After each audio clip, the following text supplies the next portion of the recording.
Hello বন্ধুরা, শুভ দুপুর। কেমন আছেন আপনারা? এই যে আজকে আমাদের বাড়িতে ফ্রাইড রাইস রান্না হচ্ছে। কালকে আমরা ভোট দিতে চলে গেছিলাম। আমাদের ভোট তো এখানে নেই, পুরুলিয়াতে আছে। তাই আসানসোল থেকে আমরা পুরুলিয়া গেছিলাম। 22 তারিখের বিকেলেই চলে গেছিলাম, মানে রান্না বান্না করে প্যাকিং করবার। তারপরে 5টার সময় ট্রেন ধরে আমরা পুরুলিয়া চলে গেছিলাম। ওইখানে কালকে ভোট দিলাম। তারপরে আজকে সকালেই মানে 6টার সময় ট্রেন ছিল, তো 6টার সময় ট্রেন ধরে তাড়াতাড়ি চলে এসেছি। অনেকই লোকের খাবার অসুবিধা হচ্ছে, এখানে হোটেল সব বন্ধ হয়ে গিয়েছে, ভোটের জন্য বন্ধ করে রেখেছে। অনেকগুলো বয়স্ক মানুষ বলছে আমরা খাবো কোথায়, আপনারা যদি চলে যাবে তো। তারপরে অনেকে মানুষ নিজের ঘর ছাড়ে বাইরে বাইরে কাজ করতে আসে, সেরা গেস্ট হাউসে থাকে, ওনারাকেও খাবার দিতে হয়। তো ওনারা বলছে কি আপনারা যদি চলে যান তাহলে খাবো কী করে।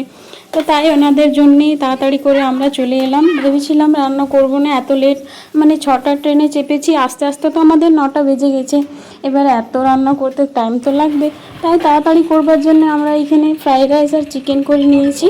রান্না করবার জন্য সবজি আনতে হবে। তারপরে আমরা 9টার সময় আসিয়েছি, সবজি বাজার করব না রান্না করব, তাই কম টাইমে এই যে ফ্রাইড রাইস আর চিকেন, তারপরে এগ কারি, ওদিকে আলু দম আছে। দেখো প্যাকিং হচ্ছে এখানে, এতগুলো রান্না হয়েছে। কালকে আমরা ভোট দিতে গেছিলাম, আজকে সকালেই 6টাতেই ট্রেন ধরে আমরা আসানসোল এসেছি। তারপরে এই যে ফ্রাইড রাইস রান্না করেছি। গরমে বলছিলাম রান্না করবো না, কিন্তু এই যে মানুষের এত অসুবিধা খাবারের জন্য, কোনো হোটেল নেই, সব বন্ধ আছে ভোটের জন্য। তার জন্য আমাদেরকে এই যে ফ্রাইড রাইস, আলুর দম, চিকেন করতেই হলো। আর বয়স্ক মানুষদের জন্য আলু সিদ্ধ, পটল ভাজা, ডাল আর ভাত। আর কিছু করতে পারিনি, খুব গরম তো ভাবলাম করবো না। অনেক কিছু হয়েছে।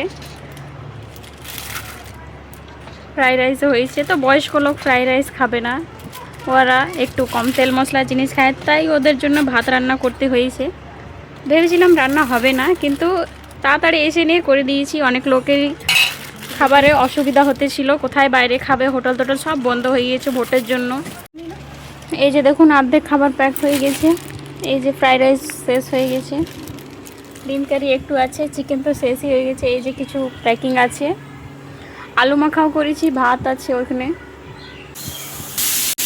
এই যে এখন ডাল আছে, আলু মাখা আছে, আলু দম শেষ হয়ে গেছে, পটল ভাজা করেছিলাম একটু। এই যে ভাতও আছে, প্যাকিং হয়ে গেছে অর্ধেক, কিছুটা প্যাকিং করতে বাকি আছে। এই যে এখানে চিকেনগুলো প্যাক আছে, এগুলো সবগুলো ফ্রাইড রাইস সাথে দিতে হবে। তারপরে এগুলো যাওয়ার পরে এই যে এত বাসন হয়েছে সব কিছু ধোয়া মোছা করবো, তারপরে আমাদের খাবার হবে।